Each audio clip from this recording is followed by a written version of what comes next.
Dy persona mbetën të plagosur të hënën si pasojë e një grabitjeje të armatosur në parkingun e një qendre tregtare në Veternik të Prishtinës. Sipas burimeve, i plagosuri i pari dërguar për trajtim në QKUK është pjesëtar i sigurimit të kompanisë që po bënte bartjen e parave, ndërsa i plagosuri tjetër dyshohet të jetë një prej grabitësve. Në qendrën tregtare Albi Mall dyshohet se një furgon me para është tentuar të grabitet, për çka rastin e konfirmuan edhe në policinë e Kosovës. Në polici, pak pas ngjarjes konfirmuan plagosjen e njërit të përfshirë në ngjarje.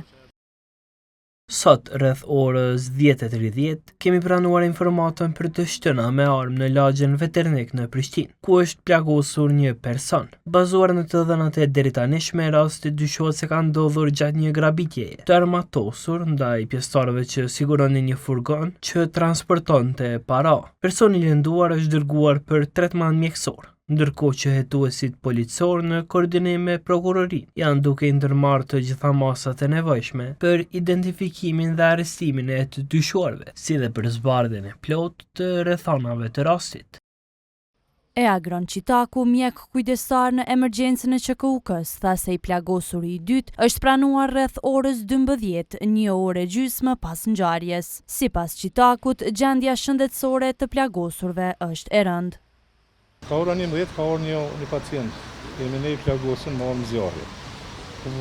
Kemi edhe i cili është trajtuar pas reanimimit, është në sallë operative, është punuar dhe gjendet në hekim intenziv.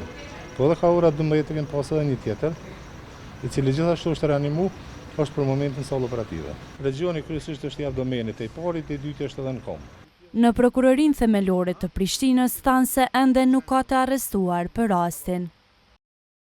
Deri më tani nuk ka të ndaluar asnjë person, ndërkohë hetuesit policor në koordinim dhe bashkëpunim me prokurorinë janë duke ndërmarrë masat e nevojshme për identifikimin dhe arrestimin e të dyshuarve dhe për zbardhjen e plotë të rrethanave të rastit në fjalë. Ndërkohë në Hajvali në mesditë u gjet një veturë e djegur.